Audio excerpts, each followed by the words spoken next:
Magandang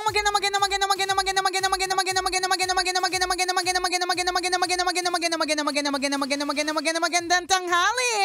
Kumikinang na ulo, Jeko Bandido.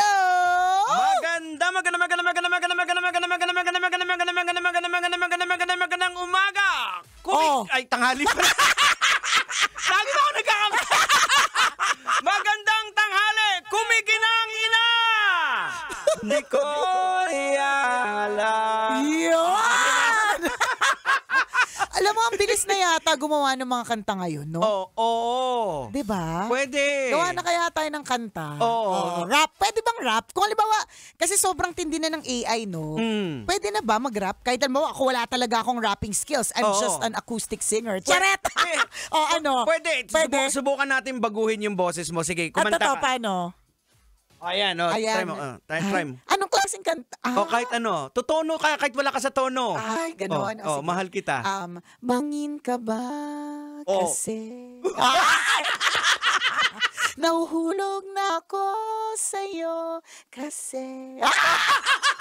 Gusto ko yan. Kaya, alam mo, nakakatuwa siya, nakakaaliw, pero at the same time, nakakatakot. Kasi mabilis na makapanloko ngayon. Ay, naku, sinabi mo pa. Diba?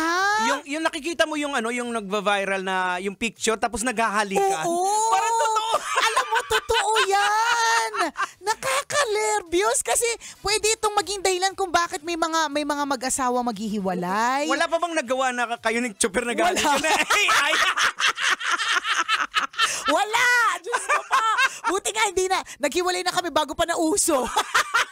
Pero yung isa pa, bukod doon, yung na ayokong gawin sa yumao kong tatay, yung kahit patay na siya, tas picture lang, tas yayakap. Makakadurog ng puso, diba? Nakaka-lurky. Yung kaya nga parang nakakatuwa, nakakaaliw, pero at the same time, nakakatakot din siya. Kaya mag-iingat po tayo. And speaking of pag-iingat, sometimes we think that yung mga pinapanood at pinapakinggan ng mga kids natin, porke ang itsura sa panlabas ay cartoons or parang makulay, na parang akala mo talaga pambata, di ba? Pero sa totoo lang, hindi. Oo. Nakaka-nervyos. Ginagamit din kasi ng kalaban yun, yung deceiving na mga bagay-bagay. Correct. Totoo. Alam mo, ano oras ba natin? So, ibig sabihin, anak ko hindi pa nakikinig. Oo. Ito na. Pinakita niya, anong toy yun, nung ano? Oo, yung Skibidi toilet. Diyos ko po. Skibidi. Scooby-Doo lang kilala natin Kami din Scooby-Doo-Bidoo. Where are you? Yun lang. Tapos yung Skibidi toilet, isipin mo yun. At hindi lang siya yun. I mean, ang dami mga bata na aliw dyan na hindi ko talaga sila mag-gets. As in, ang Skibidi toilet, kung hindi nyo po alam, tao po siya na lumalabas sa toilet bowl. Sa inodoro. Tapos mabuti kung cute ito. Tapos creepy yung mukha. Parang mga monsters. Totoo, parang ganun.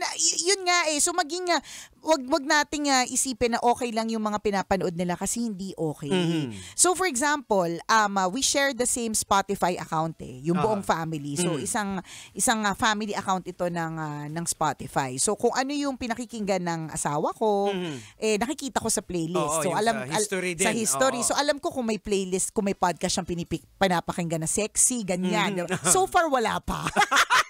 Hindi pa ako nagagalit, di ba? So ibig sabihin I see it. So kahapon nung naghahanap ako ng mga pang-set ng mood ko habang nag-work sa office, ang pinapakinggan ko talaga mga worship songs. Tapos, hindi ko alam, kasi may mga shuffle, alam mo naman, pag ka-high-tech, basta napunta ako sa isang playlist na alam kong pinakikinggan ng anak ko yun kasi crush na crush niya si Draco Malfoy ng Harry Potter. So, yung picture is si Draco Malfoy. Tapos, obviously, speaking of AI, boses niya, pero malamang hindi siya yung gumawa ng podcast. I mean, hindi siya yung gumawa nun. Basta ang tema nun is, para siyang very soothing yung voice niya. I found myself nga listening. Alam mo yun, nakikinig ako. Tapos, na-realize, kung crush ko yun, di ba? Parang sarap pakinggan sa tenga. Na-realize ko yung content nung nung sinasabi niya. Kasi para siyang pampatulog parang ganon. Yung content, hindi siya pang 11 years old. Hala. Kasi meron siya talagang ay naku Diego, promise na loka ako talaga. Tali mo na si Princess. Oo, tatali ko talaga, sinasabi ko sa'yo. Tama talaga yung decision kong hindi ibigay sa kanya yung iPad niya talaga. Tapos parang ayoko na siyang bigyan ng Spotify.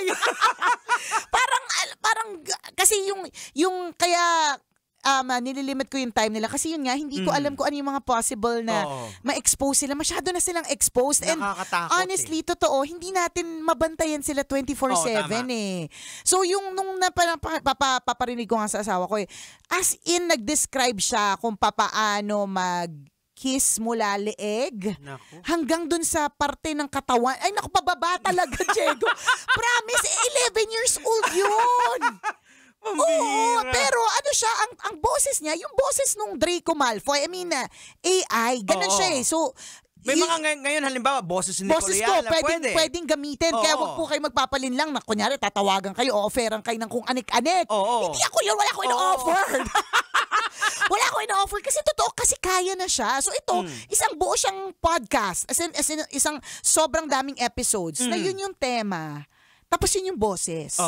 Na akala mo safe kasi boses naman yun ng crush niyang artista 'di ba? Pero soothing sa tenga niya, pampatulog niya talaga, 'di ba? Pero pag pinakinggan mo, nakakaloka talaga. Na, mama, halimbawa kung may crush ka tapos nagbabanggit kung paano ka. Ayan, So ini-imagine. Diba? Totoo. Si Princess. Kaya nga. Ako nga, sabi ko nga sa'yo, wala naman. Una, hindi ko naman crush yung tao, di ba? Pero I found myself na nag-umpisa sa leeg, umabot hanggang sa tinapos ko! Pambihira! So, ibig sabihin, ganun po yung exposure nila. So, while nakakatuwa yung sinample na gumanda yung boses ko, nung ginagawa namin ni Chuper yan, hindi namin na-achieve. O baka hindi kami sanay sa mga gamit. Hindi kasi talaga kami gumagamit na itong mga Zoom na to While nakakaaliw siya na parang, gumanda yung boses ko, parang, or umiba ba siya, naging acoustic singer na talaga or something. Nakakatakot din siya at the same time kasi ang bilis niya makapanlin lang ng tao. And these are things that the enemy does.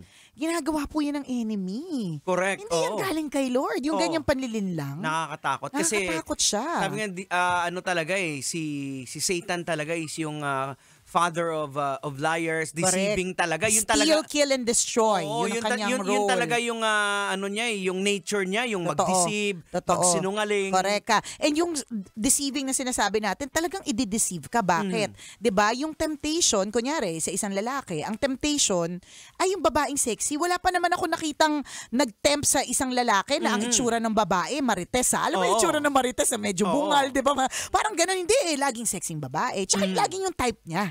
Yung type niya, yung template niya, yan yung mga tipo niya. Ganyan ang ganyan yung temptation. Ganyan mag-deceive. Oo, nakakatakot. Kaya nakakatakot. Mag-ingat ka. Ito, yung narinig ko na podcast na yun, it's very deceiving. Kasi boses ng crush. Oo. Diba? So, ini-imagine mo na. Kasi may mukha ka na, pero iba pala yung mukha niya. Correct. Diba? Iba pala, diba ganun? Oo, may sungay pala. May sungay pala. Lumalangoy pala sa dagat-dagatang apoy. May hawak na malaking tinidor. Habang nagsasalita ng imagine niyo po, to make it even more visual for you. Pinapantasya mo or iniisip mo ay taong ito, 'di ba? Pero sa totoo lang behind it, nadideceive ka kasi meron talagang sungay, mapula yung mata, naglalaway, may malaking tinidor, 'di ba? Ganon siya. Nakakatakot. Nakatakot, Ayaw natin ng ganon.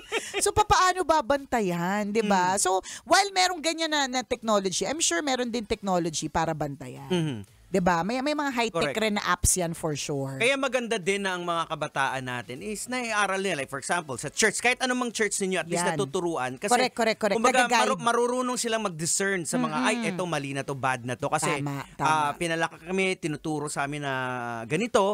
So, nadidiscern nila na hindi to tama. Agree. Ayan, Totoo yan. Kaya importante din yun So, maganda yun na sinabi mo yan kasi hindi mo man makontrol 24/7 kung anong pinapanood, but you can control the environment they are in. Ibig sabihin, pwede bilang nanay at tatay niya na nakatira pa yun sa poder mo at ikaw talaga yung magulang, pwede mong piliin kung saan sila pupunta. Correct. Sang school sila mag-aaral, sang church sila pupunta. Sino mga kaibigan, maaaring pwedeng pwede ka may influence doon eh. Kasi ilalagay mo siya doon sa mga, alam mong, mga positibo yung mga tao dito, hindi nagdodroga, hindi pusher, di ba? Di ba? Tama. Yun pwede mo makontrol. Di ba? The environment they are in. Ay, nakakatakot, Diego. Sabi ko sa'yo, promise. Alam mo yung parang, I'm sure narinig niya yun. I'm sure pinakinggan niya yung podcast na yun. And I pray that, yung effect nito sa kanya ay hindi, I pray that the Lord will prevail. And He will. Diba? Alam mo kung bakit ka natatakot? Kasi kilala mo sarili mo. Ganun na ganun. Kaya ako nga tinapos, Diego. Alam mo kung ba't ako natatakot? Kasi minsan... Alam mo kung ba't ako natatakot talaga? Kasi mana-mana lang yun. Doon ako minsan natatakot. Minsan kung anong nirereklamo ko sa anak ko, na-realize ko, ako to eh. Ako to! Pero in fairness, hindi naman ako na-expose ng ganun kaaga. So, mas nakakatakot ngayon. Mas nakakatakot ngayon. Kasi yung brains nila, hindi pa developed eh. Tama. Tapos expose na sila agad. Na-expose lang naman ako dyan, honestly, after graduation. Totoo kasi nag-promise ako sa sarili ko, mananatili akong pure. Hanggang makagraduate ng college. Diba? Pero ito, yung exposure ng mga tao, yung mga bata sa mga malalaswang mga pinapakinggan at babasahin, nandun eh. Correct. Dati, kailangan ipasa pa sa'yo. Diba? Ibaburn mo yung CD. Magtatago, bet ang mga correct. May effort na mangyayari. Ito ngayon kahit saan na eh. Effortless. Kahit saan na eh. Kahit saan. Nakakatakot. So, kailangan po natin ng doble, triple at laging pagdarasal. Correct. Oo, lalong-lalo na kung tayo po ay mga magulang. Tama. Yun yung safeguard natin sa mga anak natin. Kasi again, hindi natin 24 hours na nababantayan yung mga bata. True. Totoo ka dyan. Ayan. Ay, nako, exit na tayo. Nakakaloka. Exit na tayo kasi titingnan ko ulit ano ba yung mga pinapanood nung anak ko ngayon. O siya, kapiling at kabading. Ating. Ikaw. Ako po ang kumikinang na ulo. Pag may buhok, hindi po ako yan. Ako po si Diego Bandido. At ako naman ang kumikinang ina mo na si Nicole Yala na nagsasabing masikip mang tanggapin. Ngunit hindi lahat ng tao ay mananatili sa atin. Aww. Kailangan pa bang i-memorize yan?